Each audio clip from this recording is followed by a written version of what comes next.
I'm opening this up for question and answer session.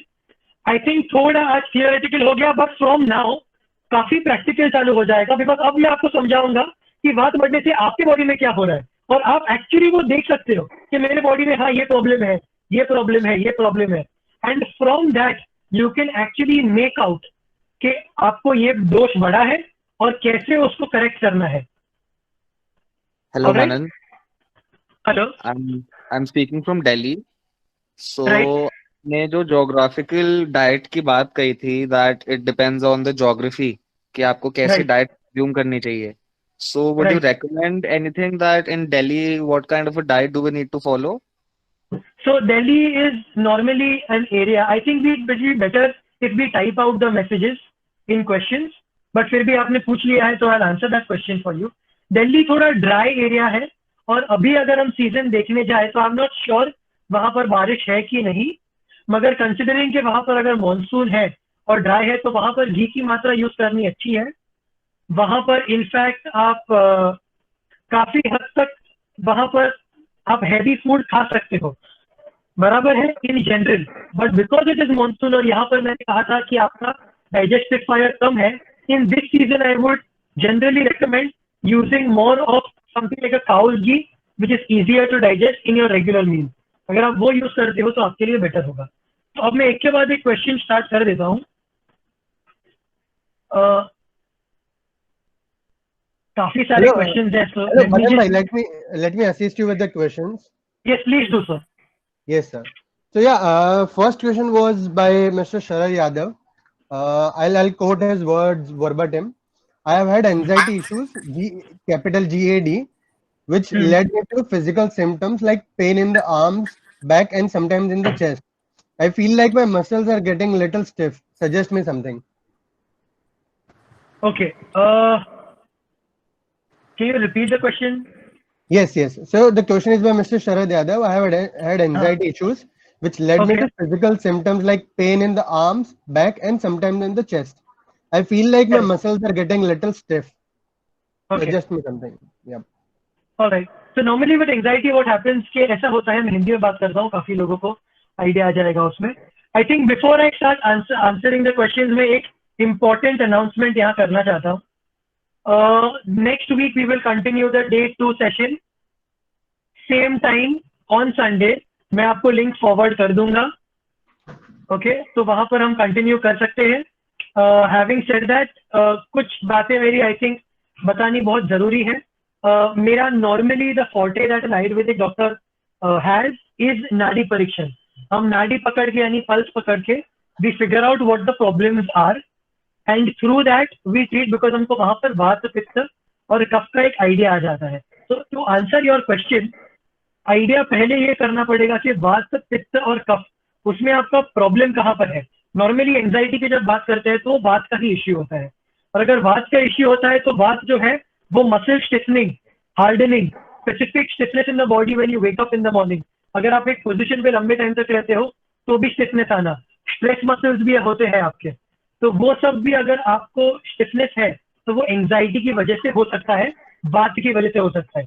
I think in the next workshop when I talk about Vata, pay specific attention to that, because आपको realize होगा कि वात के जो 10 symptoms है, कार्शिया, कार्शने, उसने काम है, तो मैं नेक्स्ट टाइम समझाऊंगा, वो सारे के सारे symptoms आपको दिखेंगे आपके बॉडी के अंदर, और तब आपको रियलाइज होगा कि 5000 years पहले मेरे सारे symptoms noted down थे, charted down थे, and then I'll tell you what we can do for this. For now, currently, avoid staying hungry for long hours. सूखा नाश्ता वगैरह करना बंद कर दो, that will help you tremendously. और आप नॉर्मली काउज घी का यूटिलाइजेशन ज्यादा करो for lubrication to remove dryness in the body, and minor stretching will help you. I think ऐसे क्वेश्चंस मुझे मत पूछो जो इंडिविजुअलिस्टिक हो. We should ask questions that help everyone, right? So just if you can maybe filter a few questions out in a way that it can help a lot of people rather than be a case study. Correct. Yeah. Okay, so there's a common question which I saw with many other people as well. What diet should one follow living in Mumbai since it is so humid, as you have mentioned, and there's another context to it. But yeah, regarding Mumbai, a lot of people has questions because many of them So with Mumbai, no, people in Mumbai, normally there are certain things that are known as abhishandi, in Ayurveda. Abhisandhi means that things that block the channels, right? So, for example, curd is one of them. A lot of my patients, in fact, almost all of them, I stop curd if they're living in Bombay for a particular reason. The reason is that curd is known as Abhisandhi, which means it blocks all your channels. Now, people who are living in Bombay, if you go out to the beach, or even if you hold your tongue out, what will happen is that you'll actually find that salt आपके मुंह में आ रहा है, बराबर है? आपको salt ही कैसे आएगा अगर आप बीच पे रहोगे? Sorry, मैं इंग्लिश में चालू हो गया, तो क्वेश्चन इंग्लिश में था, मैं हिंदी में रिपीट कर देता हूँ for the people who wanted to hear in Hindi. जो चीज चैनल्स को ब्लॉक करती है ये बॉम्बे के अंदर सुटेबल नहीं है. फॉर एग्जाम्पल, हम अगर बच्चों को लूज मोशन होता है तो दही चावल देते हैं. दही चावल क्यों देते हैं? क्योंकि वो चैनल आपका ऑब्स्ट्रक्ट कर देता है, आपको लूज मोशन करने नहीं देता. तो जो भी चीज आपके चैनल्स को ऑब्स्ट्रक्ट करती है, जैसे कि कर्ड है, उससे बनी हुई चीजें हैं, जैसे छाछ, लस्सी, कढ़ी, पनीर, ये चीजें मैं नॉर्मली बॉम्बे में ज्यादा नहीं कंज्यूम करने बोलूंगा. मैं बहुत सारी चीजें आप अगर समझो और फिर अगर आप उसको ले सको तो बेटर है. अगेन, बॉम्बे के अंदर एक दूसरा इश्यू है वाटर रिटेंशन का. बहुत लोग जो है यहाँ पर वाटर रिटेंशन काफी होता है. बहुत ऐसे लोग हैं जो शिफ्ट होते हैं दिल्ली से या अलग अलग जगहों से बॉम्बे में, और बॉम्बे आने के बाद उनका वजन बढ़ जाता है, उनको वेट बढ़ जाता है, उनको सूजन आनी चालू हो जाती है, क्योंकि यहाँ पर पानी जो है वो सिपिंग में पीना बहुत जरूरी है. Please can you mute yourself, whoever is unmute, kindly mute yourself.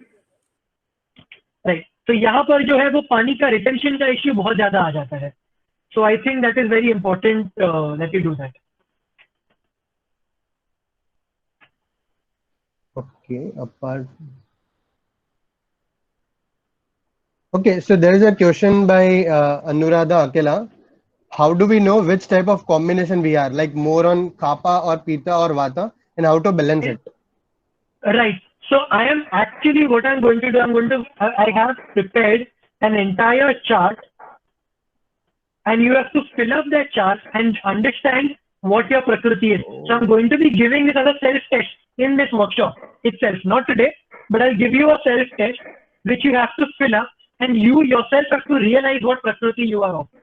And whichever Prakriti you are, then you will realize, hold on, मैं ये Prakriti हूँ, these are the mistakes that I'm making. You can actually do that with all your loved ones. और आप फिर realise करोगे कि मेरी ये गलतियां हो रही है, मुझे बार बार एसिडिटी क्यों हो रहा है, बिकॉज मैं ये गलतियां कर रहा हूँ, मैं ये गलतियां कर रही हूँ. पर doctor will not be able to hear everything about you. आप दिन में क्या करते हो, सुबह, शाम, दोपहर, रात, we will try to help you out, but if you understand your own problem yourself, प्रकृति का चार्ट फिल अप करके, यू विल रियलाइज दैट. वो मेरी इच्छा है कि मैं आपको ना बताऊं, आप खुद ही समझ पाओगे. हेलो. ओके, मनन भाई, एक और एक कॉमन क्वेश्चन है. It is by absolute Joy which is a user. एक दिन में किसी व्यक्ति को कितनी बार भोजन करना चाहिए? टिपिकली 4 बार होता है, breakfast, lunch, evening snacks and dinner along with fruits and वो सब. सो इज दैट फाइन, या फिर एक स्पेसिफिक काउंट होना चाहिए, the number of times upon food intake करते हैं? बहुत इसके ऊपर डिपेंड ये करता है कि आप क्वांटिटी कितनी लेते हो भोजन की. बहुत बार लोग क्या करते हैं, 4 बार फुल मील लेते हैं. अब ये बहुत ज्यादा हो गया. बहुत ऐसे लोग हैं सिर्फ 2 ही बार मील खाते हैं. स्टार्टिंग में क्या होता है कि अगर 2 बार मील खाओगे, आप भूखे रहोगे, तो कफ आपका कम हो जाएगा, यानी आप खुश हो जाओगे, आपका शुगर कम हो गया, ओबेसिटी आपका कम हो गया, आपका वेट कम हो गया, आपको कोलेस्ट्रॉल कम हो गया, तो आप काफी खुश हो जाते हैं. बहुत लोग 1 या 2 बार खाते हैं, भूखे रहते हैं, मगर वायु तो साथ साथ में बढ़ते जा रहा है. और अगर आप ये सस्टेन नहीं कर पाओगे लाइफ लॉन्ग, तो जब आप वापस 3 मील्स या 4 मील्स पर आओगे, तो आपको जो भी आपने बेनिफिट्स लिए थे वो रिवर्ट हो जाएंगे, और साथ साथ में आपको एक वात का दोष का जो डिजीज है वो आपको फ्री गिफ्ट में मिल जाएगा. तो आजकल ये डाइट में ये प्रॉब्लम मैं बहुत देख रहा हूँ. Ideally you should not stay hungry for more than 5 hours at a stretch, मगर ज्यादा हैवी मील्स एक साथ नहीं खाना चाहिए. दिन में ईट लाइक अ किंग, रात को ईट लाइक अ बेगर. ये बहुत कॉमन कहावत है. रात को हैवी मील्स नहीं लेना चाहिए, मगर हाँ, अगर आप डेजर्ट एरिया में हो तो रात को आप हैवी मील लेके दिन में कम खाओ, क्योंकि वहां पर रात में जो ठंड बढ़ती है तो वहां पर पचन ज्यादा होता है. इसीलिए आप नोटिस करो, मुस्लिम में जो रोजा होता है, क्योंकि वो अरेबिक रिलीजन है, तो वहां पर डेजर्ट एरिया है, तो वहां पर रोजा में और रमजान में कहते हैं कि रात को हैवी खाओ, दिन में ज्यादा मत खाओ, क्योंकि जो हीट वहां पर होती है दिन में, वो डाइजेस्ट अच्छे से करने नहीं देती, और रात को जो एकदम ठंडी हो जाती है तब डाइजेशन बढ़ जाती है, तो वहां पर चेंज हो जाता है माहौल. So that's why I'm saying a lot of these factors have to be taken into consideration. But overall, 4 meals a day is fine as long as there are 2 good meals and 2 small meals. Sir नमस्कार, मेरा एक प्रश्न है कि अचानक जो hair fall हो रहा है उसके बारे में कुछ आप बताएंगे? हेयर फॉल बहुत सारी कारण से हो सकता है. कैल्शियम डेफिशिएंसी बहुत कॉमन है. दूसरा मैं देखता हूँ कि पित्त जिसको बढ़ जाता है शरीर में, जो मैं जिसके बारे में भी मैं सिखाऊंगा, पूरा बात करूंगा. जिनको ये पित्त वगैरह भी बढ़ जाता है उनको भी ये बहुत हेयर फॉल का तकलीफ होता है. तो अभी कौन सा कारण है उस हिसाब से हमको वो आइडिया आ जाएगा. आई वुड रियली रिकमेंड कि अगर आप वो टाइप करके मुझे एक बार मैसेजेस करो तो किसी का रह ना जाए, और वरना अगर बहुत लोग अगर माइक से पूछने लगेंगे तो वो थोड़ा इश्यू क्रिएट हो जाएगा.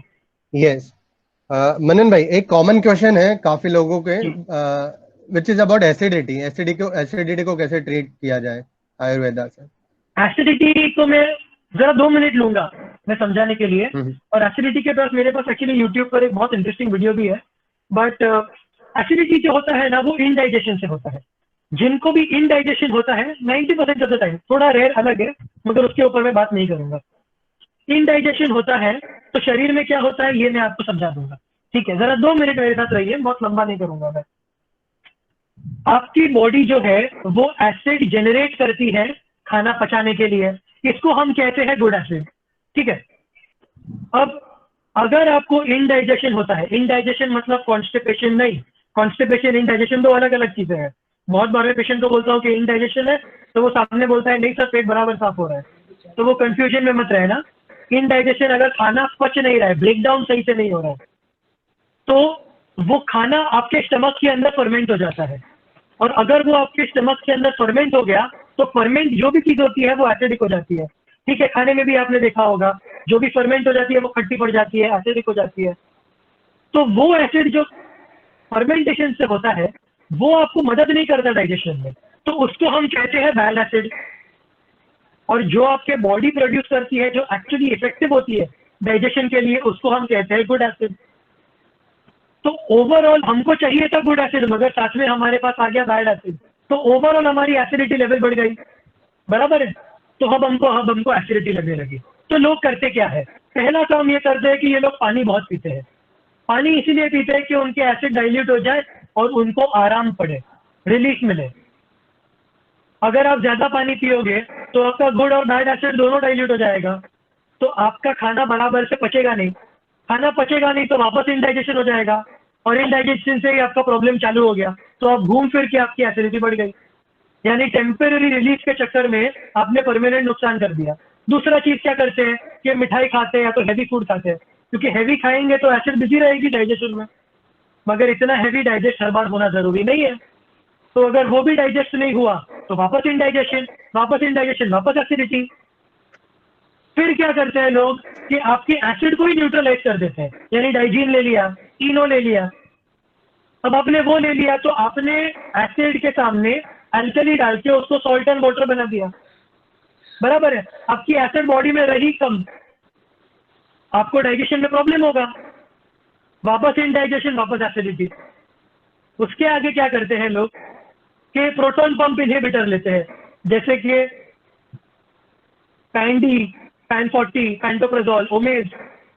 ठीक है, ये बहुत सारी कॉमन मार्केट दवाइयां हैं. ये खाते हैं तो ये क्या करता है कि आपके बॉडी में जो गुड एसिड बन रही थी वो बनने से रोक दिया. यानी आपके बॉडी में अब एसिड बनना एकदम ही कम हो गया. तो गुड एसिड बन नहीं रहा है तो आपको डाइजेशन कम हो जाएगा. तो आप लोग शायद बहुत से ऐसे लोग होंगे, क्योंकि इधर 250 से जितने लोग हैं, और बहुत सारे ऐसे लोग हैं जिसको आप जानते होंगे जो लोग 10-10, 20-20 साल से एसिडिटी की गोली अपने पॉकेट में लेके घूमते हैं. रोज उनको 1 खानी पड़ती है, 2 खानी पड़ती है. अगर एसिडिटी क्योर ही नहीं होती इनकी, क्योंकि ये लोग आराम के पीछे इलाज किया ही नहीं इन्होंने. इनकी गलती नहीं है, ये एलोपैथी यही आपको करवाते रहता है. Short term relief long term आपको प्रॉब्लम क्रिएट करता है. That is why for acidity हम जो ट्रीटमेंट देते हैं, हम वो इनडाइजेशन को पहले डाइजेस्ट करते हैं. उसमें आपकी एसिडिटी टेम्परेरीली बढ़ जाती है और फिर कम होती है, क्योंकि हम गुड एसिड को बढ़ाते हैं जब कि वो डाइजेस्ट करे और बैड एसिड फिर आपका बने नहीं. Did you understand? Which is why we are very, very successful in curing acidity for multiple patients. And by we, I don't mean me, I mean Ayurveda. Alright, so I think I've Yes. tried to explain acidity in a very brief. मनन भाई, there is एक और एक question है which is that जो लोग India के बाहर रहते हैं जैसे कि यूके, मेहुल भाई का एक क्वेश्चन है, so how do वो लोग कैसे पता करें कि उनको डाइट कैसा होना चाहिए? नहीं तो उनका भी अगर वेदर समझ ले, वो मैं सिखाऊंगा एक्चुअली डाइट प्लान कैसे करना नेक्स्ट वर्कशॉप्स में आएगा वो, maybe the next one और maybe the next one after that. ये काफी कुछ है और मैं ट्राई कर रहा हूँ आपको जितना इन्फॉर्मेशन दे सकूँ उतना दूं मैं, कि आप लोग को जितना ज्यादा हेल्प कर सको। मगर वो क्वेश्चन आंसर करना यानी to plan his diet right now for the UK वो थोड़ा मेरे लिए डिफिकल्ट होगा। So Mehul ji, I am extremely sorry, but just stay tuned, at the end your question will be answered for sure. Okay.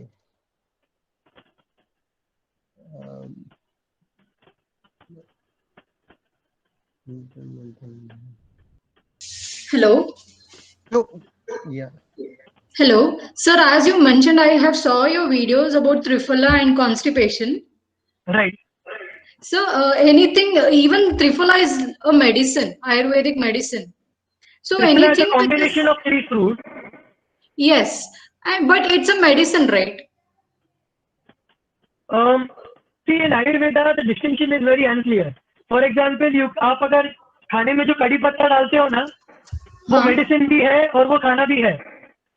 Okay.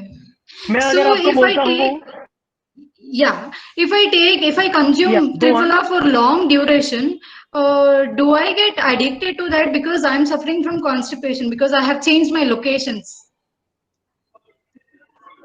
okay, Triphala first of all is non-addictive. Triphala usage for a long term is absolutely recommended. There is no problem, पर उसमें एक catch है और ये catch सुनना बहुत जरूरी है. For people who take Triphala every single day, Triphala is only drawback, and this I have an entire slide on Triphala only. Okay, when we go ahead. Okay. Triphala का only drawback is that it dries the body up on long term usage. तो जो भी आदमी Triphala खा रहा है, उसको 1 चम्मच घी Triphala को ड्राइनेस कॉम्पेंसेट करने के लिए उसके डाइट में ऐड कर देनी चाहिए। अगर आपने 1 चम्मच घी डाइट में ऐड कर दिया तो आप Triphala लॉन्ग टर्म यूज कर सकते हो, नो प्रॉब्लम। तीनों दोष को शांत करता है Triphala। Alright. Secondly, there is a lot of people, you know, even when I give medicines, sometimes I do get this, अरे सर इतनी सारी दवाइयाँ चालू है और आपने इसमें इतनी सारी दवाइयाँ दे दी। So let me tell you this, Ayurvedic medicines are very different. We actually consider things to be food and medicine based on our convenience. अगर मैं आपको एग्जाम्पल दे दूं कि आप 6 तुलसी के पत्ते खा लो, अब तुलसी तो आपके घर में शायद उग रही होगी, तो फिर वो होम रेमेडी हो गई। मगर अब मैं बोल दूं कि 6 ब्राह्मी के पत्ते खा लो, तो ब्राह्मी घर में नहीं उगती तो दवाई हो गई। You understand? जंगल में मिलती है तो फिर वो मेडिसिन हो गई। घर में अगर हल्दी अगर आप घर में है तो वो फिर होम रेमेडी हो गया। Yeah, thank you. So, and one more thing, after me taking Triphala, I have got some joint pains. I mean, That has increase of. nothing to do with Triphala. That probably might be because of dryness and constipation. Okay, thank you so much, sir. All right. So, can we ask the next question, please? Manan sir. Line related. I think we will let. Please Manan hello sir, Paresh. अपन आप अगर हमें chart देते हो कफ वात पित्त का और हमारी हाँ। फिजिकल किस में आता है, ये अगर चार्ट के द्वारा समझ जाता है ना तो हम लोग अच्छी तरह समझ सकते हैं। प्लीज मैं चार्ट अगर तो आप आपको दे दूंगा, मगर वो चार्ट सिर्फ देने से काम नहीं होगा। कैसे वो चार्ट को समझना, कैसे उसको भरना, जब तक आपको मैं पूरा ये समझाऊं नहीं और उसके पहले वात पित्त कफ नहीं समझाऊंगा तो आप भर नहीं पाओगे।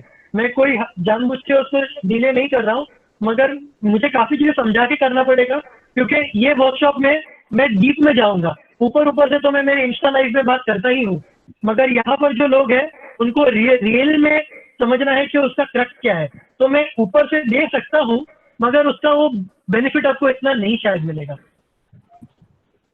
मन्नन भाई, I think let's just route the questions through him. Yes, yes. आप सारे क्वेश्चंस पूछ लीजिए। So एक कॉमन क्वेश्चन है which is regard, yes, तो मनीन भाई, एक कॉमन क्वेश्चन है रिगार्डिंग ओबेसिटी, उसको कैसे ट्रीट कर सकते हैं डाइट के साथ, और क्या उसमें बिना सर्जरी के using just Ayurveda and medicine उसका कुछ क्योर निकाल सकते हैं क्या ओबेसिटी? ओबेसिटी जो होता है ना, ये बहुत लोग को ये, यानी ये काफी सालों से ये बहुत हॉट टॉपिक है। ओबेसिटी WHO डिफाइन करता है 3 प्रकार से होता है। पहला होता है increase in the number of fat cells, यानी कि आपकी फैट यानी चर्बी जो होती है उसकी मात्रा बढ़ जाती है। दूसरा होता है increase in the size of fat cells, यानी कि जो चर्बी होती है उसका साइज बढ़ जाता है। चर्बी बोलते हैं ना फैट को, आई थिंक, उसका साइज बढ़ जाता है। और थर्ड जो होता है वो होता है बोथ। अब जब मैं ओबेसिटी की बहुत बार बात करता हूँ पेशेंट से, तो मुझे एक ही चीज समझ में आती है कि लोगों को पहले से ऐसा लगता है कि उनकी चर्बी की मात्रा बढ़ गई है। कोई कभी ये सोचता ही नहीं है कि उसकी साइज बढ़ गई है। अब साइज बढ़ती कैसे है? फैट के अंदर एक प्लास्टिक की थैली जैसा चीज होता है जिसको बोलते हैं वेसिकल। वेसिकल के अंदर पानी भरा हुआ होता है। अगर ज्यादा पानी भर गया तो इतना सा फैट सेल आपका इतना बड़ा हो जाएगा। समझाने के लिए बोल रहा हूँ। यानी कभी कभी क्या होता है कि आपकी फैट की मात्रा बढ़ी ही नहीं, सिर्फ पानी बढ़ गया फैट सेल्स के अंदर, इसीलिए आपका साइज बढ़ गया। और बॉम्बे में ज्यादातर यही होता है क्योंकि यहाँ पर वाटर रिटेंशन मैंने ऑलरेडी बात कर दी है। ठीक है, तो साइज ऑफ फैट सेल बढ़ गया, फिर क्या करते हैं, कसरत करते हैं और बोलते हैं फैट बर्न क्यों नहीं हो रहा है। जब फैट बढ़ा ही नहीं तो बर्न क्या होगा? आपको निकालना तो पानी है। तो पहले समझना ये है कि आपको तीनों में से प्रॉब्लम पहले है क्या, और उस हिसाब से या तो वाटर रिटेंशन के लिए दवाई देनी है या तो फैट बर्निंग के लिए दवाई देनी है। और अगर दोनों प्रॉब्लम है तो फिर दोनों दवाई देनी है। पहले कौन सी देनी है वो समझ के करना है, ये भी मैं आपको वर्कशॉप में बता दूंगा। मन्नान भाई। हाँ जी। Can we move on to the next question? Yes, apart from this one एक और कॉमन क्वेश्चन है regarding diet in blood pressure. अगर किसी को ब्लड प्रेशर का प्रॉब्लम है तो उसमें कैसा डाइट को ट्विक करना चाहिए? ब्लड प्रेशर के इश्यू में तो आई थिंक सॉल्ट वगैरह की मात्रा कम करनी है, मगर blood pressure normally is something that is a पित्त रिलेटेड प्रॉब्लम मोर और लेस। ज्यादातर ब्लड प्रेशर में मैं देखता हूँ पित्त की प्रॉब्लम होती है, यानी पित्त कम करने वाली चीजें खानी चाहिए। जो अवॉइड ऐसी चीजें करो जो ज्यादा खट्टी हो, तीखी हो, फर्मेंटेड हो, गर्म पड़े, जैसे हल्दी, तुलसी, मेथी दाना, Apple cider vinegar, flax seed, sunflower seed, pumpkin seed, Honey, ये सारी चीजें गर्म पड़ती है। सॉल्ट तो ऑब्वियसली कम करना ही है, क्योंकि जब अब मैं डाइट के ऊपर बात करूंगा तो आयुर्वेद में 6 रस होते हैं: स्वीट, सावर, सॉल्टी, पंजेंट, एस्ट्रिंजेंट और कौन सा रह गया, और स्पाइसी।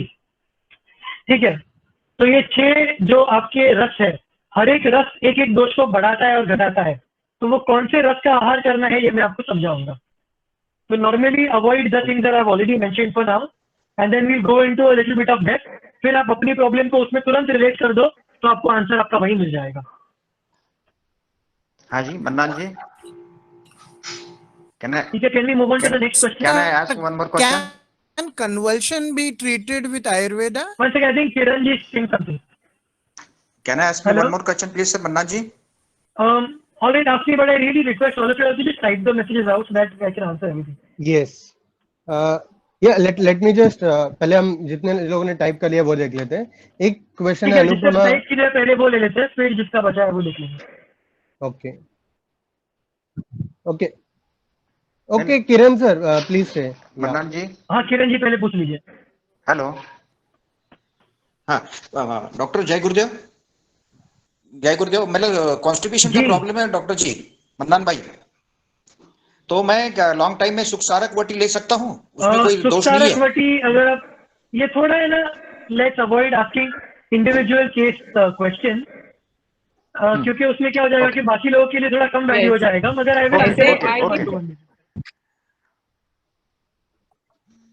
आई थिंक ऐसे हो गया है कि डॉक्टर साहब सामने मिल गए हैं, नहीं, तो सब बेचारे अपने बेचारे सब प्रॉब्लम लोग दिखा रहे तकलीफ हैं। में ये है गलत और बात हमारा काम ही है हेल्प कर रहा है, इसलिए तो मैं आया हूँ। पर इंडिविजुअल थोड़ा हम अलग से करेंगे। हम लोग थोड़ा जनरल क्वेश्चंस ले लेते हैं। ओके, थोड़ा पेशेंस रखना है। Can convulsion or epilepsy be treated by Ayurveda? Yes, with a lot of difficulty, but yes, treatable. Allopathy में तो इसका क्योर नहीं है, वो तो दवाई खानी पड़ती है for a long time. Ayurveda में ट्रीटेबल है, मगर बहुत इश्यू आता है ट्रीटमेंट में, बिकॉज बहुत इजी ट्रीटमेंट नहीं है। ये कोई छोटा मोटा सर्दी जुकाम बीमारी नहीं है, मगर ये ट्रीटेबल है। ऐसे बहुत केसेस है जो ट्रीट हुए हैं। Is it a kapha Okay. dosha or a That was vata nice. dosha? Can we say? Epilepsy वात दोष। Okay, sir. Vata dosha. Epilepsy is a Okay. vata dosha. Okay. Yes. So Manan bhai, there is One एक और generic question है. more general Ma'am, question. can you please type? Can fruit Yeah. be eaten along with the food at The the voice time is of lunch? cracking. Your voice is cracking, Shilpa ji. I Fruits think can be if you eaten just type along it with out, the lunch if you just type it out, he will ask me the question and I'll answer it. just before Okay.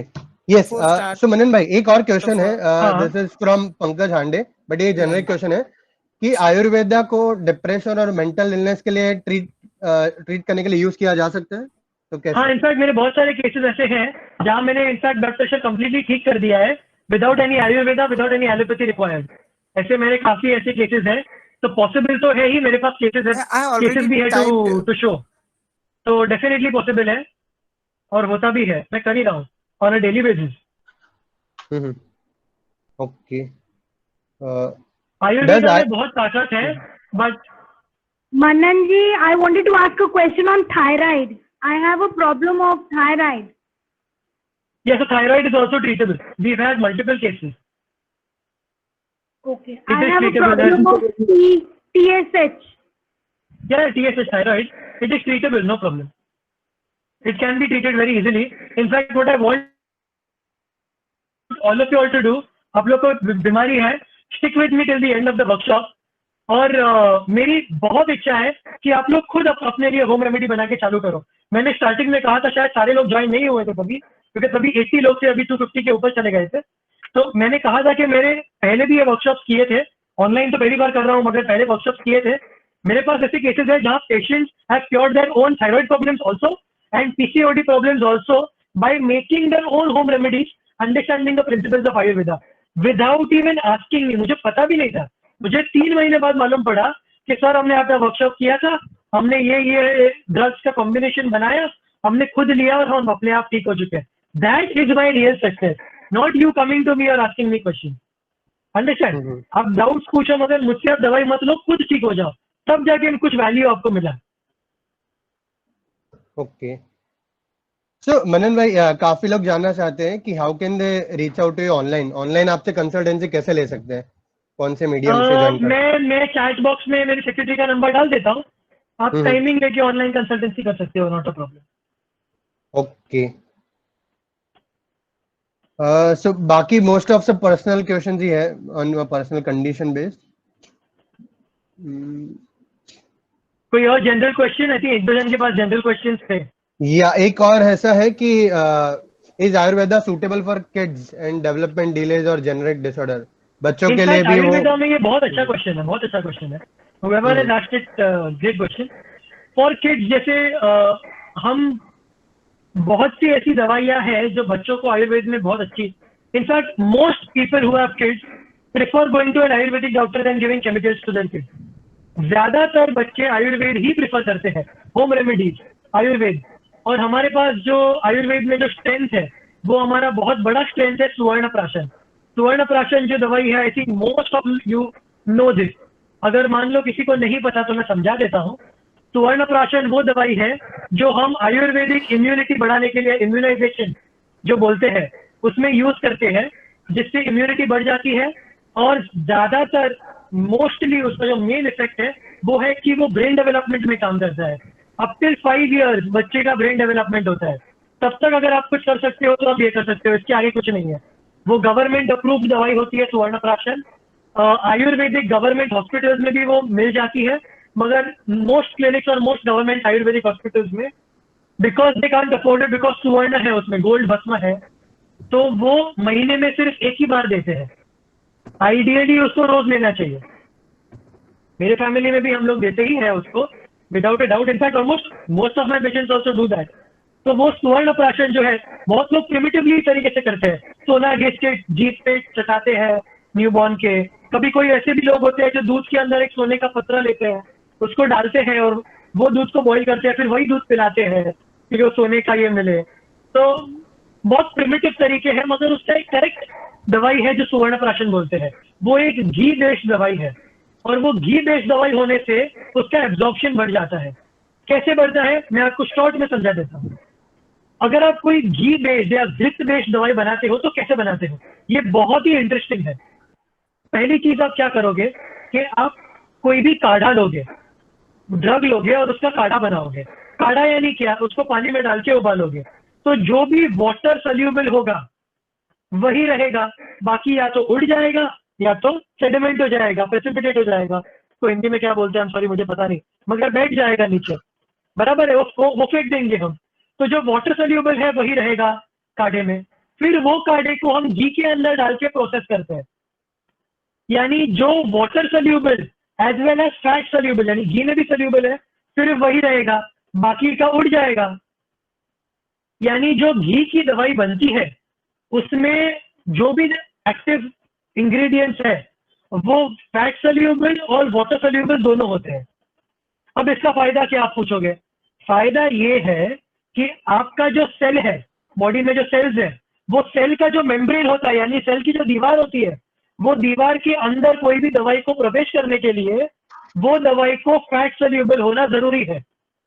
इसीलिए अगर वो घी की दवाई लेते हो तो वो हर एक सेल के अंदर जा सकती है, और सेल के अंदर जो न्यूक्लियस होता है, जहां आपका डीएनए होता है, वो न्यूक्लियस के अंदर प्रवेश करने के लिए दवाई को वाटर सोल्यूबल होना जरूरी है।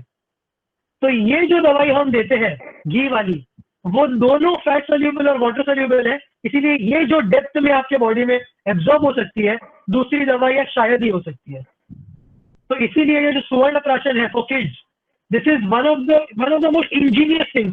पहले के जमाने में राजा महाराजा जो क्या माइंड्स पैदा हुए थे, क्या माइंड, जिन्होंने ऐसी ऐसी किताबें लिखी है, आयुर्वेद की पकड़ लो, ऐसे माइंड आजकल में पॉपुलेशन हमारा 20 टाइम्स हो गया है, मगर एक दिमाग ऐसा नहीं मिलता जो ये लेवल का एक किताब लिख सके। क्योंकि वो पहले से जो सुवर्ण प्राशन देते थे, आज भी आई थिंक ज्यूस भी देते हैं।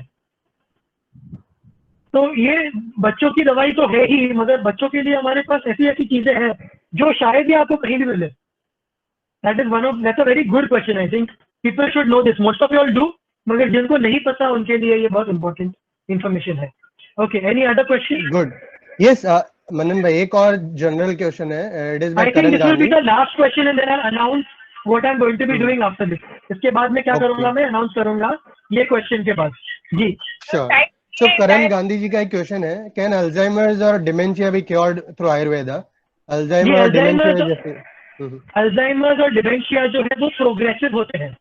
प्रोग्रेसिव यानी जैसे टाइम बढ़ते जाता है वैसे बीमारी ज्यादा इंसान पे ग्रिप पकड़ लेती है, यानी आदमी डिटीरियोरेट होने लगता है। आयुर्वेद से ये डिटीरियोरेशन रेट भी स्लो हो जाता है, और कभी कभी if things go very well तो प्लेटो हो जाता है, यानी अब डिटीरियोरेट होना एकदम ही कम हो जाता है।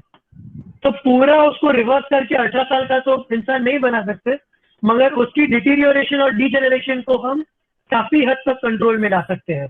तो yes, Ayurveda can help you tremendously. आप कोई भी आपके लोकल आयुर्वेदिक कोई अच्छा डॉक्टर पकड़ना और उनके पास जाओ, आपको हेल्प मिलेगी। Ayurveda is a very powerful science when done correctly. इस बात में मैं एंड करता हूं, और मेरा सबसे इम्पोर्टेंट अनाउंसमेंट ये है कि मैं नेक्स्ट संडे आपको यहीं पर मिलूंगा। आपको गूगल मीट का आपको मनन भाई हो जाएगा, गूगल हाँ। मीट या फिर जूम, वो हम सभी अटेंडेंस को शेयर कर देंगे लिंक पहले ही। हाँ, जूम या गूगल मीट जो भी आपको एक लिंक आपको मिल जाएगा। हम एक्चुअली जियो मीट पे कर रहे थे, मगर मुझे इतना रियलाइज हुआ अंदर से कि 100 के ऊपर लोग आ रहे हैं और वहां पर सुविधा नहीं है। यहाँ पर 250 तक थे, मगर 250 के ऊपर भी बहुत लोगों का मैसेजेस है कि 250 के ऊपर जो लोग हैं वो नहीं आ पा रहे थे। तो मैं ट्राई करूंगा कि मैं अपलोड कर दूं तो उनको भी ये पहुंच जाए बात, तो वो मैं आपसे लिंक शेयर करूंगा। मैं एक काम करता हूँ, मैं मेरा फेसबुक पेज और मेरा इंस्टाग्राम पेज स्पेसिफिकली यहाँ पर एक चैट बॉक्स में अभी डाल देता हूँ। आप अगर उसको फॉलो करो तो उस पर भी आपको लिंक मिल जाएगा, यानी आप मिस आउट ना करो लिंक पे। अभी मुझे नहीं पता कि आप लोगों को कैसे कैसे मिला है, मैंने व्हाट्सएप पे तो ब्रॉडकास्ट किया था, मगर वो लिंक आपको मैं पहुंचाने के लिए अगर आप मुझे इंस्टा पे सिर्फ फॉलो भी कर लो, तो सिर्फ आप नेक्स्ट संडे के सैटरडे नाइट को भी अगर आप देख लो तो वो आप लिंक पकड़ पाओगे। Correct. And apart from this, ये पूरा वेबिनार जो था आज का, ये रिकॉर्ड हो चुका है, जिसको हम सर के फेसबुक, ट्विटर, जहाँ पे भी सोशल मीडिया एंड यूट्यूब पे भी शेयर कर देंगे। देखना। ओके, ऑलराइट, मेरे यूट्यूब चैनल पे भी आ जाएगा, तो आई डोंट थिंक अगर कुछ भी मिस आउट हो गया, आप चाहे लेट ज्वाइन किया, थोड़ा पार्ट रह गया, वापस अगर आपको सुनना है कोई पार्ट को तो आप सुन सकते हो। और आई रियली होप आपका टाइम वेस्ट ना किया हो मैंने, और आपको कुछ वैल्यू मिला हो।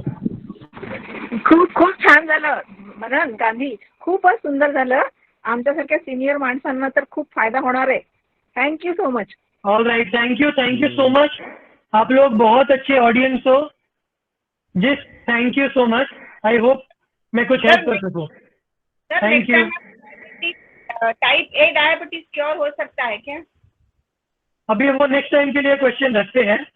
ओके क्योंकि वो थोड़ा लंबा आंसर है। Okay okay, no problem. Thank Right, you. Thank you very much, thank you doctor. It all was so very much. nice. Thank you. Thank you Manan भाई. Thank you very much. Okay, bye bye. Excellent, Manan. Excellent. Too good. Thank you, Dr. Manan. Very good. और जैसा मनन भाई ने आज पूरे workshop में बताया, sir जो भी अपने को सीख दे रहे हैं वो अपन खुद से जितना इम्प्लीमेंट करके उसको अपने खुद के बेनिफिट के लिए ले सके, तो that will be a real success for him. So सब लोग वो ट्राई करेंगे।